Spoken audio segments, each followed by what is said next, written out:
Hello friends, bytes and insights में आपका स्वागत है। आज हम डेक्स पर एक पूरी प्लेलिस्ट बनाने जा रहे हैं। इसमें हम बेसिक से लेके एडवांस तक सारे डेक्स के फंक्शन सीखेंगे। तो सबसे पहले हम जान लेते हैं कि डेक्स होता क्या है। डेक्स का फुल फॉर्म है data analysis expressions. DAX is a programming language of Microsoft SQL Server Analysis Services, यानी कि SSAS and Microsoft Power Pivot for Excel. It was created in 2010 with the first release of Power Pivot for Excel 2010, यानी कि जो है सबसे पहले 2010 में बनाया गया था। पावर पिवट एक्सेल 2010 के साथ में इसे लॉन्च किया गया था। डेक्स क्या है? DAX allow users to create custom calculations such as calculated columns and measures to perform complex calculations on data. Measures are particularly useful in business intelligence scenarios as they can be used to summarize and aggregate data in real time. और हम डेक्स का use कहां पे कर सकते हैं? डेक्स का use जो है हम पावर पिवट फॉर एक्सेल में कर सकते हैं, पावर बीआई में डेक्स का यूज कर सकते हैं, SSAS टेबुलर मॉडल में डेक्स का यूज कर सकते हैं, एज्योर एनालिसिस सर्विसेज में भी हम जो है डेक्स का यूज कर सकते हैं। तो अगर हम बात करें डेक्स का यूज एक्सेल में डेटा मॉडल में किया जाता है, जो कि हम पावर पिवट के थ्रू करते हैं। इसे हम आगे के वीडियोस में देखेंगे कि हम पावर पिवट का ऑप्शन यहाँ पे कैसे ऐड करेंगे और डेक्स का यूज कैसे करेंगे। तो अब हम देखते हैं कि हम जो नॉर्मल पिवट टेबल बनाते हैं और जो डेटा मॉडल से पिवट टेबल बनती है उनमें क्या डिफरेंसेस हैं। तो यहाँ पे मैंने डिफरेंट टाइप और स्टैंडर्ड पिवट टेबल और डेटा मॉडल पिवट टेबल का कंपैरिजन कर रखा है। इसको देख के हम पता लगाएंगे कि हमें कब स्टैंडर्ड पिवट टेबल बनानी चाहिए और कब डेटा मॉडल की पिवट टेबल बनानी चाहिए। तो सबसे पहले टाइप है डेटा सोर्स। तो स्टैंडर्ड पिवट टेबल में हम केवल सिंगल शीट से डेटा ले सकते हैं, और डेटा मॉडल से जो पिवट टेबल हम बनाते हैं उसमें ये डेटा मॉडल के साथ काम करती है और यहाँ पे हम मल्टीपल डेटा सोर्सेज से जो है डेटा ले सकते हैं। अगर हम बात करें डेटा वॉल्यूम की, तो यहाँ पे हम स्मॉलर डेटा सेट्स का यूज कर सकते हैं, और यहाँ पे जो हम लार्जर डेटा सेट्स और कॉम्प्लेक्स रिलेशनशिप्स का यूज कर सकते हैं। और डेटा रिलेशनशिप्स की बात करें तो यहाँ पे हमें जो है सारी चीजें एक फ्लैट टेबल में पुट करनी होती हैं। अगर हमें किसी भी दूसरी टेबल से डी लुकअप करना है तो हमें जो है एक ही टेबल में पहले से डी लुकअप करके फिर पिवट टेबल बनानी होती है। और अगर डेटा मॉडल पिवट टेबल की बात करें तो हम यहाँ पे मल्टीपल टेबल्स के बीच में रिलेशनशिप बना सकते हैं और मल्टीपल डिफरेंट डेटा सोर्सेज से जो है डेटा को कंबाइन कर सकते हैं। अगर हम कैलकुलेटेड फील्ड की बात करें तो यहाँ पे हम जो है कुछ बेसिक से लिमिटेड कैलकुलेटेड फील्ड ही ऐड कर सकते हैं। और हम डेटा मॉडल पिवट टेबल की अगर बात करें तो यहाँ पे हम कैलकुलेटेड फील्ड्स, जहाँ पे हमारी डेक्स काम आती है, तो यहाँ पे हम जो है डेक्स की सहायता से अलग अलग कैलकुलेटेड फील्ड्स और अलग अलग मेजर्स बना सकते हैं बहुत सारी टेबल्स के अंदर। और अगर हम हायरार्कीज की बात करें तो यहाँ पे बेसिक हायरार्कीज होती हैं जो एक सिंगल टेबल में होती हैं, और यहाँ पे जो है हम अलग अलग हायरार्कीज बना सकते हैं और उन्हें ड्रिल डाउन कर सकते हैं अक्रॉस मल्टीपल टेबल्स। ये सारी चीजें जो हम डेक्स की प्लेलिस्ट में आगे पढ़ेंगे।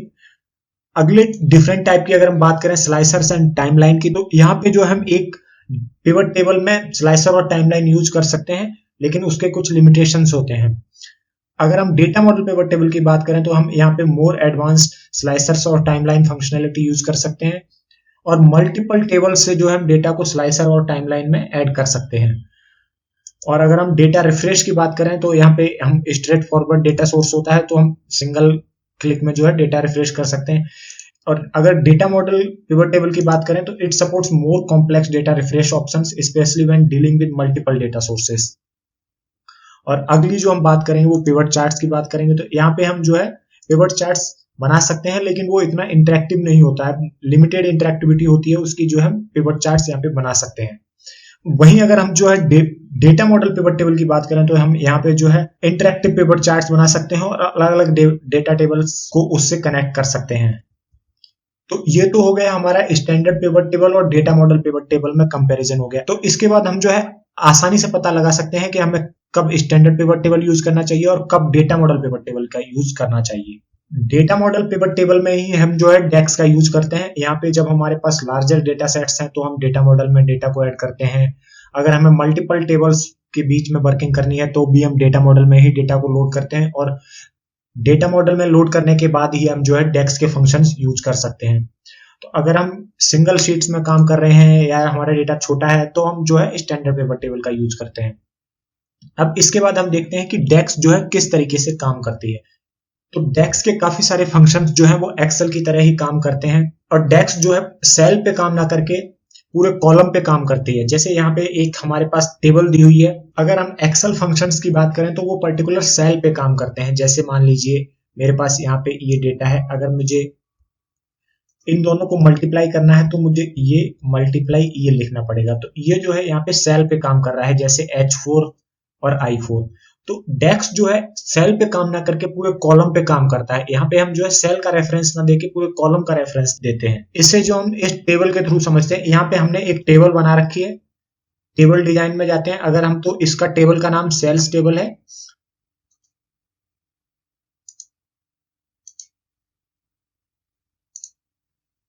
अब हमें यहाँ पे एक फील्ड ऐड करना है, अमाउंट। तो हम क्या करेंगे, क्वांटिटी को मल्टीप्लाई करेंगे प्राइस से।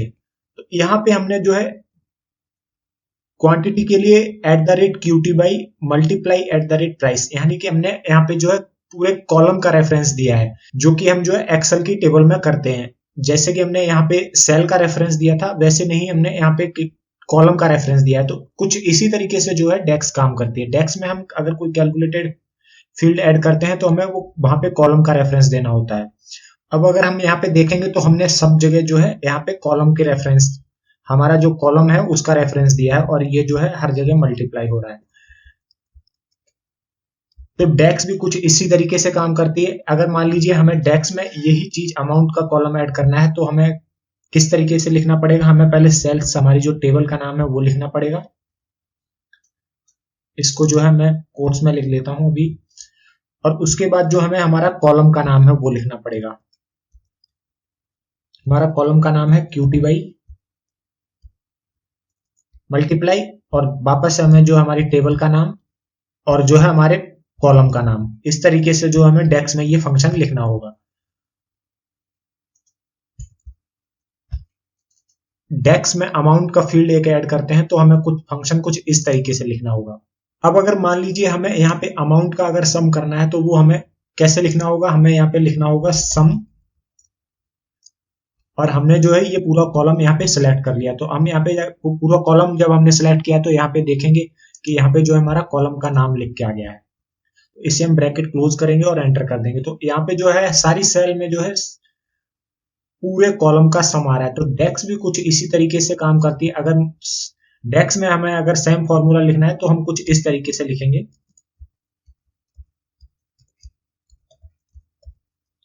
सबसे पहले हमें अपनी टेबल का नाम लिखना पड़ेगा, और उसके बाद हमें जो है ब्रैकेट में हमारे कॉलम का नाम लिखना होगा। तो डेक्स में सेम फॉर्मूला कुछ इस तरीके से लिखेंगे हम। तो डेक्स जो है कुछ इस तरीके से काम करती है। डेक्स में हमें जो है पूरा कॉलम का रेफरेंस देना होता है, ना कि पर्टिकुलर किसी सेल का। और डेक्स के जो फंक्शंस हैं वो लगभग एक्सेल की तरह ही हैं, जो कि हम आगे की वीडियोस में देखेंगे। तो ये था डेक्स का इंट्रोडक्शन। यहाँ इसमें हमने देखा कि स्टैंडर्ड पिवट टेबल और डेटा मॉडल पिवट टेबल में क्या डिफरेंस है, और हमने देखा कि डेक्स किस तरीके से काम करता है। आगे की वीडियो में हम देखेंगे डेक्स के डेटा टाइप्स क्या होते हैं और डेक्स के ऑपरेटर्स क्या होते हैं। तो अगर वीडियो पसंद आया हो तो लाइक, शेयर एंड सब्सक्राइब जरूर कीजिए। वीडियो देखने के लिए धन्यवाद।